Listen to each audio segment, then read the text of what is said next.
genealogies, the Matthew account skips a generation between Josiah and Jeconiah. It skips a lot of generations. One commentary mentions a curse. Oh, can you explain? Oh, there's a whole lot of that mess. All right, so let's talk about the genealogy of Matthew chapter 1. So go back to Matthew chapter 1, the famous genealogy. I know we have one in Luke. But within this genealogy, in verse 17, it makes a critical statement. It says that there are 14 generations from Abraham to David. There are 14 generations from David to the carrying away, 14 generations from the carrying away unto the time of Christ. It divides what you and I know as the Old Testament history into three very distinct strata of 14 generations each. Now, I'm going to go ahead and confess to you that if you attempt to line up all those generations chronologically, it will drive you insane. Because biblically speaking, a generation could mean more than one thing. Now, we have a generation that is chronological, and we have a generation that is philosophical. Allow me to illustrate. Matthew chapter 24, Jesus is on the Mount of Olives. He's talking about all these end-time scenarios. Remember what he says? When you see these things come to pass, know that this is the last generation. Basically, start the clock. Here we go. The same Jesus in Matthew chapter 12, when surrounded by a large group of people saying, give us a sign, says an adulterous generation seeks after a sign. One of the things you'll discover, particularly in the Old Testament, is this. And this is just my way of expressing it. If I could use names, I would, but they're hard to pronounce, and there's a whole lot of them. You have a person or a king or a leader who follows in the ways of the Lord. His son follows in the ways of the Lord. His grandson follows in the ways of the Lord. But his great-grandson decides to build the high places and create Baal worship again. You have 4 chronological generations, but you only have 2 philosophical. Because the first 3 chronological generations were all doing the things the same way.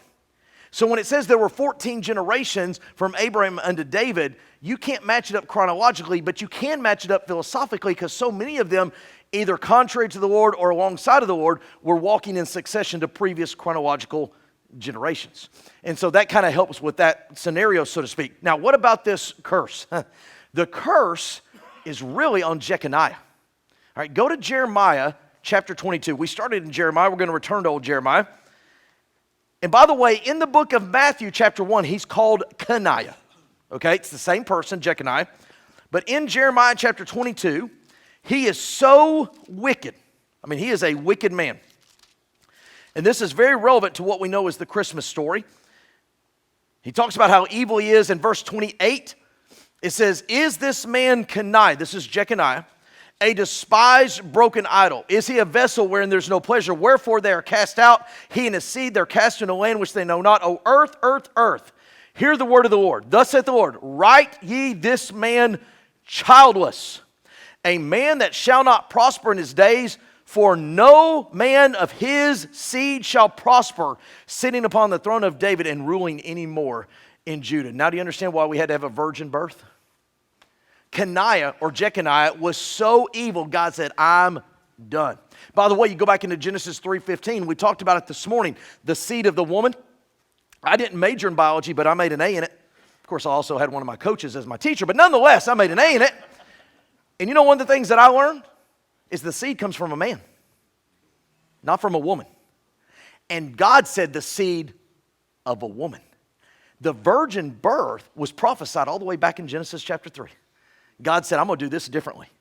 And then you get to Jeremiah chapter 22, and Jeconiah, it says nobody from his lineage. He's in Matthew chapter 1. So again, it's a duplicated evidence of what we know as a virgin birth, but there's still a lineage of the tribe of Judah, the Abrahamic covenant. It's just God superseding and supernaturally working in spite of us, in spite of them, because we tend to go contrary. Anybody else on Jeconiah, genealogies? We're good. I'm trying to get all the questions in tonight. It says, we'll kind of answer this. Do some Christmas traditions have pagan origins? Yes, most of them do. Again, let me reiterate that if you so desire to, quote unquote, participate, make them overtly biblical. If that makes sense, not just, quote, Christian tradition. Because when you say Christian tradition, that can get you off in a rabbit hole real quick.